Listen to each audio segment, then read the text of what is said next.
सुप्रभात सभी को।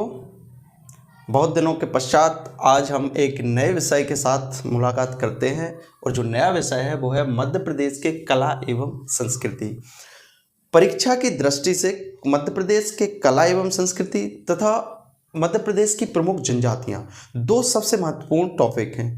इसलिए आपके जो सुझाव आए थे उनको मैंने ध्यान में रखते हुए मैंने ऐसा प्रयास किया है कि जो मध्य प्रदेश की कला एवं संस्कृति है जिसे सामान्यतः लोग रट के याद करते हैं, मैंने ऐसा प्रयास किया है कि आपको किसी ट्रिक विशेष के माध्यम से और काफ़ी रोचक घटनाओं के माध्यम से, रोचक कहानियों के माध्यम से इस विषय को आपको सरल तरीके से परोसा जाए। ठीक है, उम्मीद करता हूँ कि आपको आज का जो विषय है कला एवं संस्कृति वो बहुत ही पसंद आएगा।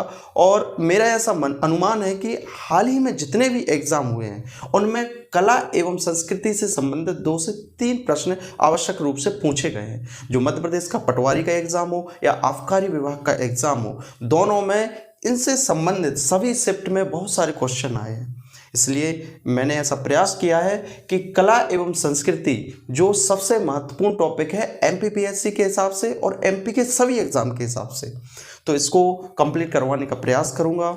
और जो पिछली क्लासेस थी मध्य प्रदेश के इतिहास के संदर्भ में और इंग्लिश के संदर्भ में, उनको आप पढ़ते रहिएगा। ठीक है, चलिए देखते हैं कला एवं संस्कृति। सबसे पहले ये समझिए कि संस्कृति होती क्या है। हम जब सामान्यतः अपने जीवन में देखते हैं, अपने समाज में देखते हैं, अपने वातावरण में देखते हैं, तो हम पाते हैं कि किसी समाज के लोग, किसी क्षेत्र विशेष के लोग और जो समूह है लोगों का, विशेष जाति के लोगों का समूह या विशेष धर्म के लोगों का समूह, वो कोई ना कोई विशेष विचार को प्रस्तुत करते हैं या फिर कोई परंपराओं को मानते हैं या उनके रहन सहन एवं खान पान की जो प्रवृत्तियां हैं वो उस समूह विशेष से संबंध रखती हैं। ठीक है, तो जो आज का विषय है कला एवं संस्कृति में, तो संस्कृति जो होती है वो किसी समाज की, किसी क्षेत्र या निर्जातीय समुदाय होता है, उसमें व्याप्त परंपराएं हो सकती हैं, विचार हो सकते हैं, रहन सहन हो सकते हैं और खान पान की प्रवृत्तियां हो सकती हैं, तो उसे बोला जाएगा उस क्षेत्र की, उस समुदाय विशेष की संस्कृति। अब यदि बात करें कला की, तो संस्कृति को एक पीढ़ी से दूसरी पीढ़ी में जो वाहक का कार्य करती है, ट्रांसफॉर्म का कार्य करती है, वो कहलाती है आपकी कला। अब कला के विभिन्न रूप हो सकते हैं कि आप कोई भी परंपरा है जो हमारे दादाजी थे, हमारे पूर्वज थे, वो जो कोई भी गायन करते थे, तो बाद में जो बच्चे होते हैं वो भी उसी को फॉलो करने लगते हैं। तो हम ये कहें कि जो कला होती है वो संस्कृति का वाहक होती है, अर्थात एक पीढ़ी से दूसरी पीढ़ियों में संस्कृति का जो वहन होता है वो किसके माध्यम से होता है? कला के माध्यम से। ठीक है, तो आज का जो विषय है उसमें हम देखेंगे कि मध्य प्रदेश के किन किन क्षेत्रों में कौन कौन सी कलाएं हैं जिनके माध्यम से संस्कृति को पहचाना जाएगा। और जो कला है, कला के जो प्रमुख अंग हैं वो हैं 5। अर्थात हम ये कहेंगे कि संस्कृति का जो वहन होगा एक पीढ़ी से दूसरी पीढ़ी में वो किन किन माध्यम से हो सकता है? लोक गायन से, अर्थात जो कोई भी गीत है जो हमारे पूर्वज ने गाए वो बच्चे भी गाएंगे। लोक नृत्य, अर्थात जो नृत्य किए गए हैं, जब गाएंगे तो कुछ ना कुछ नृत्य भी होते हैं, क्योंकि आपने देखा होगा जो संगीत प्रेमी होते हैं वो उस चीज़ में इतने रम जाते हैं, इतने घुल जाते हैं कि कहीं पर भी उनके पसंद का यदि कोई गीत बज जाए तो वो अपने आप को थिरकने से रोक नहीं पाते हैं। आप स्वयं भी देखते होंगे कि कहीं पर डीजे शादियों में यदि बजता है और जो हरियाणवी सॉन्ग है स्पेशली, यदि वो बज जाए तो लोग अपने आप को रोक नहीं पाते हैं, 2-4 ठुमके तो लगा ही देते हैं। तो लोक नृत्य, लोक नाट्य, चित्रकला और उसके बाद है शिल्पकला, इन सब के बारे में आज हम पढ़ेंगे। और जो कला और संस्कृति के आधार पर मध्य प्रदेश को, वैसे तो भौगोलिक दृष्टि के आधार पर जब हम भूगोल पढ़ेंगे तो उसमें मध्य प्रदेश का वर्गीकरण पढ़ेंगे, लेकिन कला एवं संस्कृति के आधार पर मध्य प्रदेश को 4 भागों में बांटा गया है। यदि हम मध्य प्रदेश के मैप की बात करें उससे समझेंगे तो ज़्यादा बेहतर होगा। ठीक है, वैसे आर्ट मेरी इतनी बेहतर नहीं है, लेकिन हाँ काम चल सकता है और काम चल जाए। आपने देखा होगा थम्स अप, जो थम्स अप का मोनो होता है वो भी हमारे मध्य प्रदेश की तरह ही होता है, तो इसलिए याद रखिएगा।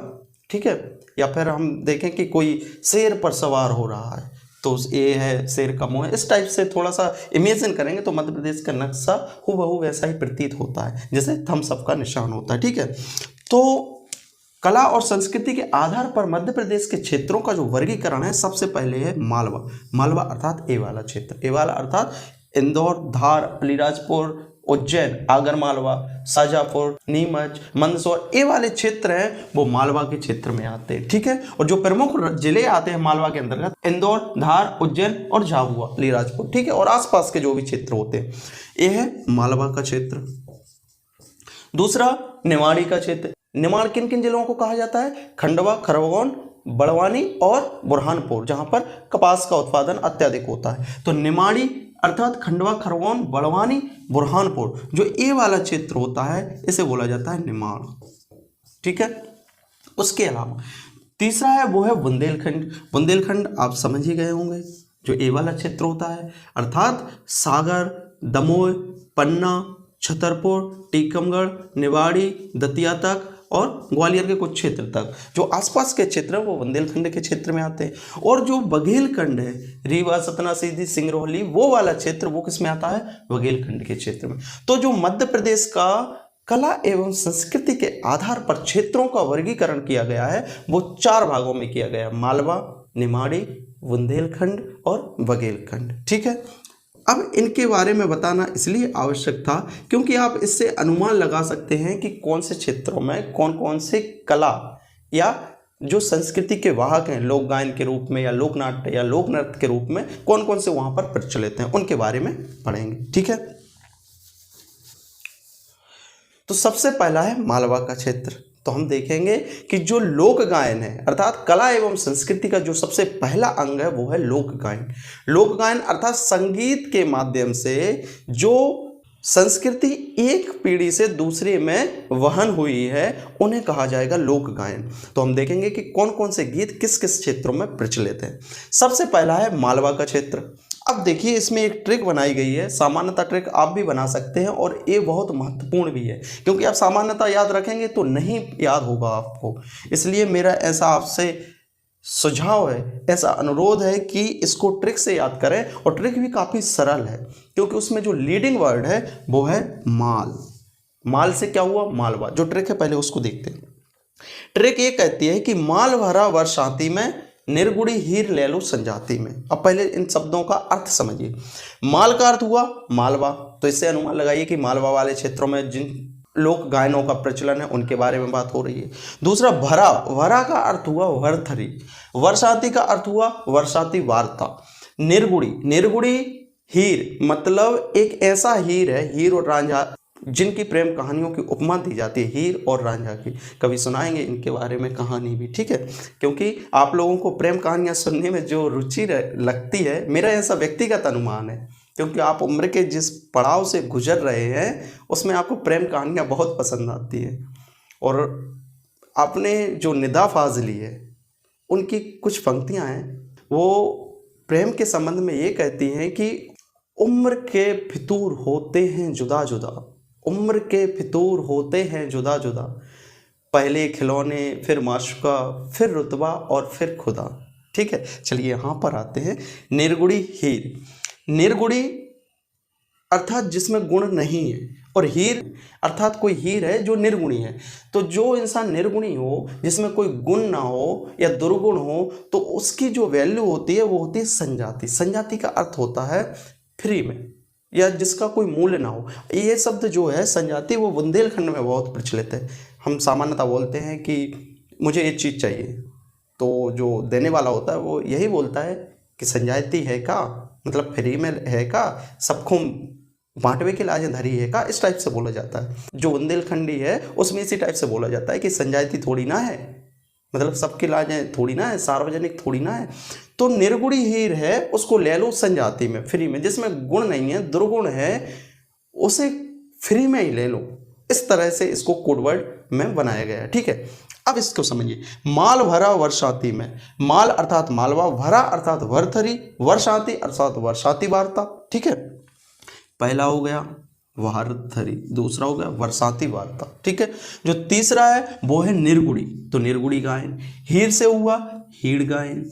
चौथा पांचवा हुआ लैलो से हुआ रैलो गीत, और छठवा हुआ संजाति गीत। ठीक है, याद रखिएगा ये ट्रिक है।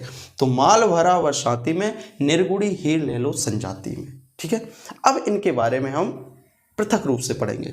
सबसे पहला है माल से अर्थात हुआ मालवा। तो मालवा में प्रचलित लोक गायनों के बारे में जो सबसे पहला गायन है वो है भरथरी गायन। भरथरी गायन के बारे में एक कहानी है, और कहानी तो आवश्यक है हमारे पढ़ाने में, मैं ऐसा मानता हूँ, क्योंकि कहानी से तो फिर क्या बात है, चीज़ें बहुत सरल हो जाती है। एक थे राजा भरथरी, जो उज्जैन के राजा थे विक्रमादित्य। उनके छोटे भाई थे कौन? भरथरी। भरथरी एक बहुत अच्छे नीति शास्त्री थे। जैसे महाभारत में विदुर नीति प्रचलित है, मौर्य काल में चाणक्य नीति प्रचलित है, और उसी तरह से इन्होंने अपने जो भाई थे विक्रमादित्य उनके शासनकाल से संबंधित और जो राजा से संबंधित है नीतियों का उल्लेख किया है, जिसे जिस पुस्तक में जिस काव्य में सजोया गया है वो है नीति शतक। ठीक है, भरथरी कवि थे और एक राजा के भाई थे। दूसरी चीज, जो राजा भरथरी थे इनको हो जाता है प्रेम रानी पिंगलिया से। इनकी 2 रानियां और थीं, और जो तीसरी रानी थी वो थी पिंगला, रानी पिंगलिया। इनसे इनको हो जाता है प्रेम। चाहे राजा हो रंग, प्रेम तो होना स्वाभाविक है।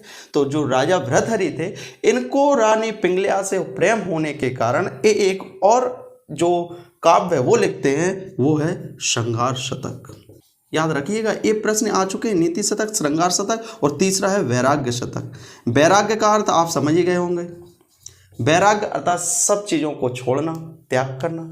तो जब इन्हें प्रेम में धोखा मिलता है रानी पिंगला से, तो ये सब कुछ त्याग देते हैं। सामान्यतः जो मानवीय प्रवृत्ति है, यदि प्रेम में धोखा होता है तो उनका जो नेचर होता है, व्यक्ति का व्यवहार होता है, वो त्याग की ओर अग्रसर होता है।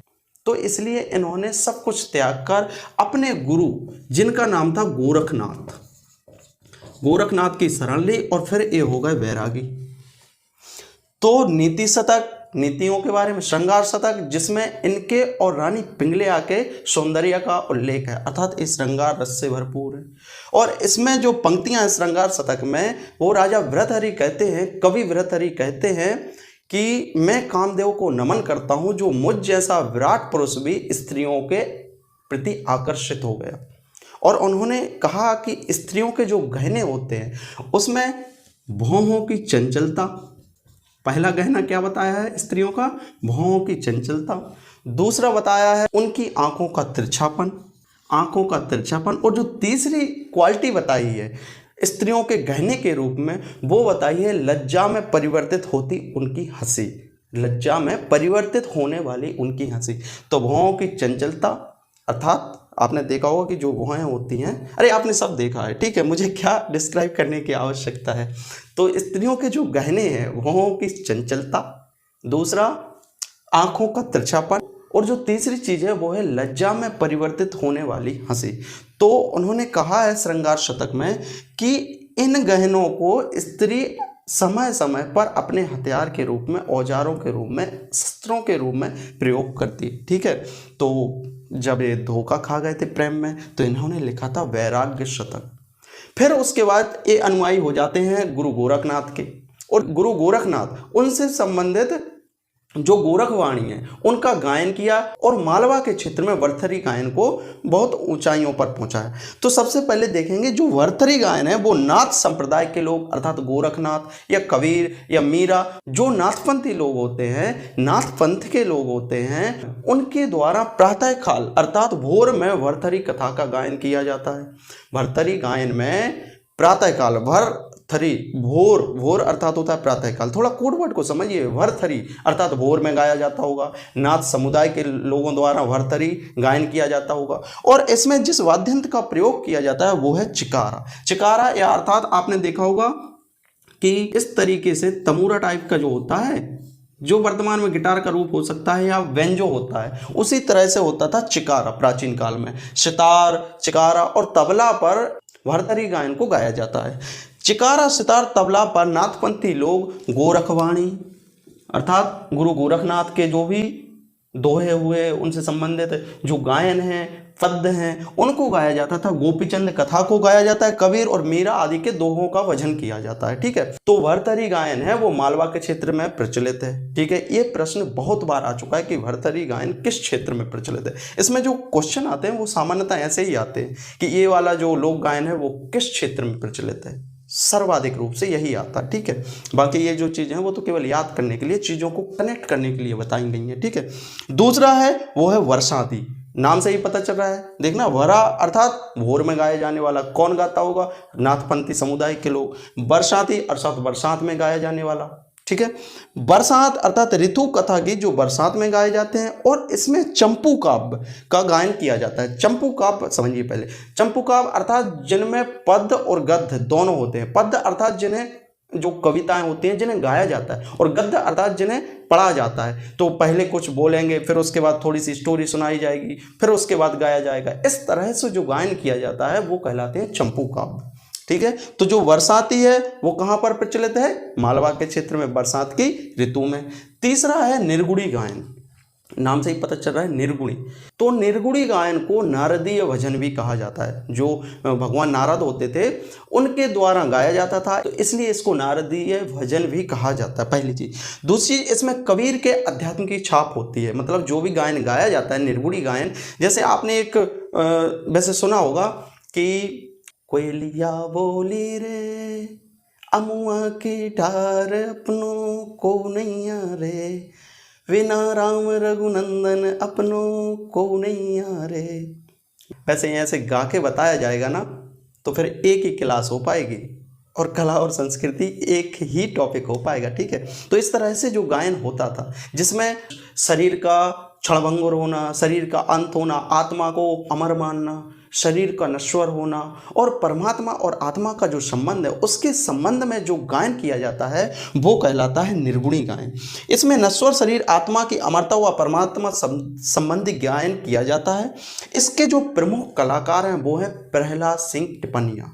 ये प्रश्न आ चुका है कि प्रहलाद सिंह टिपनिया, जो कि तराना एक स्टेशन भी है। जब आप उज्जैन जाएंगे तो तराना रोड और पिंगलेश्वर दोनों स्टेशन पड़ती हैं। ठीक है, तो रानी पिंगलिया और प्रहलाद सिंह टिपनिया तराना, उज्जैन वाले क्षेत्र के रहने वाले जो कलाकार थे श्री प्रहलाद सिंह टिपनिया, इन्हें पद्मश्री भी दिया गया था।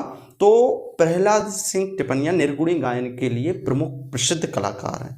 ठीक है, ये हो गया निर्गुणी गायन। इसके बाद है हीर गायन या हीड़ गायन, लैलो गीत और संजाति गीत। ठीक है, जो अगला है वो है हीर। हीर का अर्थ हुआ हीड़ गायन।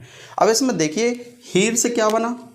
अहीर। आपने सुना होगा अहीर जाति। ठीक है, तो जो कौन होते हैं, स्पेशली इनका मुख्य व्यवसाय होता है कृषि कार्य। ठीक है, तो अहीरों का अवदान परक लोक आख्यान है। दूसरी चीज, सावन के महीने में जब खेत खलिहान हरे भरे होते हैं, तो सावन के महीने में जिसमें कृषि संस्कृति और 11 माता की कथा का गायन किया जाता है, उसका वर्णन किया जाता है।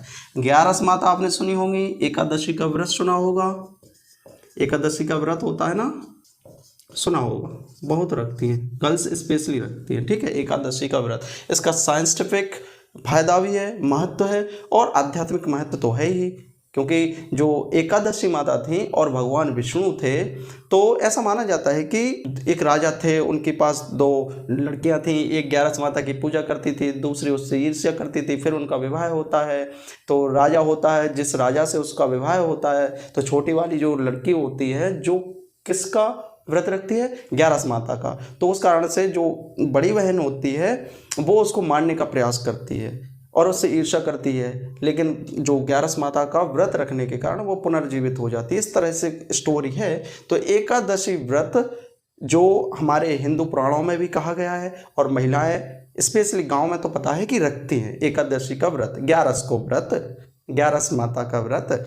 ठीक है, तो 11 माता की कथा का वर्णन इसमें किया जाता है हीड़ गायन में। इसलिए याद रखना, हीर से हुआ अहीर, तो अहीरों का अवदान परक लोक आख्यान है। ठीक है, उसके बाद है संजाति। संजाति अर्थात आपने देखा होगा, संजा कैसे बोलते हैं? गांव में बोलते हैं संजा की वेरा हो गई, संजा की वेला हो गई, मतलब हर चीज का अपभ्रंश हो जाता है बुंदेलखंड में। कोई भी चीज़ है, जैसे एडवर्टाइज, एडवर्टाइज को क्या बोलते, एलवट्टाई, हल्के में अपन क्या बोलते, एलवट्टाई, इस तरह से बोला जाता था। या टाइम को टाइम नहीं बोलते, टेम, कितो टेम होगा, ये टाइप से बोल रहे थे। तो जो संजा गीत रहते हैं इनका अपभ्रंश क्या बोलते हैं, संजा की बेरा हो गई। संजा की बेरा कब होता है, वह होता है शाम को। संजा अर्थात हो गया शाम, संजा की बेरा हो गई अर्थात पूजा की बेरा हो गई। पूजा कब करा, शाम को करा थे। तो संजा की बेरा अर्थात शाम। तो संजाति से, संजा से क्या हुआ, संजा गीत शाम को गाया जाता होगा अर्थात शाम को, ठीक है। तो इसका मतलब ये हुआ कि शाम के समय पितृपक्ष में गाया जाता है। संजाति गीत शाम को गाया जाता है पितृपक्ष में। और जो क्षेत्र की किशोरियाँ होती हैं, लड़कियाँ होती हैं, उनके द्वारा गाया जाता है, बिना वाद्य यंत्रों के किशोरियों द्वारा गाया जाता है। स्पेशली जो पितृपक्ष होता है, जो हम बोलते हैं करय दिन, जो कड़वे दिन चलते हैं, उस टाइम पे इस गीत को गाया जाता है। किसको, संजाति। और ये है पांचवा लैलो, लैलो से बना रैलो गीत, ठीक है। ये एक्चुअल में जो है वो जनजातीय गीत है, जनजातीय गायन। जो भील और कोरकू जनजाति है, भील अर्थात कौन सा क्षेत्र, झाबुआ, अलीराजपुर, धार, उस वाले क्षेत्र में भील जनजाति। और जो कोरकू है वो छिंदवाड़ा, स्पेशली छिंदवाड़ा, ठीक है, छिंदवाड़ा और बैतूल के भैंसादेही जो तहसील है वहाँ पर प्रमुख रूप से पाए जाते हैं कोरकू जनजाति। जब जनजातियों का उल्लेख आएगा तो उसमें विशेष रूप से इसको अलग से कवर किया जाएगा, ठीक है। तो भील और कोरकू जनजातियों द्वारा इसका गायन किया जाता है, किसका, रैलो गीत का। दूसरी चीज, नवयुवक और नवयुवतियों द्वारा गाया जाता है, ठीक है। तो ये हो गए हमारे मालवा के क्षेत्र में लोक गायन। इसके बाद है निमाड़ी के क्षेत्र में लोक गायन। उम्मीद करता हूँ आपको समझ में आएगा और आना भी चाहिए, क्योंकि इस तरीके से आपको याद करने की ट्रिक मैं ये नहीं कह रहा कहीं नहीं मिलेगी, लेकिन ये आपके लिए याद करने के लिए पर्याप्त है, ठीक है। तो माल भरा बरसाती में, निर्गुड़ी हीर ले लो संजाति में। निर्गुड़ी हीर का काम की, कोई काम की नहीं है, ले लो, फ्री में ले लो, संजाति में ले लो। तो माल भरा, माल अर्थात मालवा, भरा अर्थात भरथरी, बरसाती अर्थात बरसाती वार्ता, निर्गुड़ी अर्थात निर्गुड़ी गायन, हीर अर्थात हीड़ गायन अहीरों द्वारा, ले लो अर्थात रेलो गीत, और संजाति अर्थात संजा गीत, ठीक है। बहुत बहुत धन्यवाद, बने रहें अगली निमाड़ी के लोक गायनों के बारे में, उसमें भी कुछ ना कुछ विशेष आएगा और आपको लोक गायन है तो गा के ही कुछ ना कुछ बताया जाएगा, ठीक है। इसी उम्मीद के साथ बहुत बहुत धन्यवाद। Take very good care of your self, bye bye.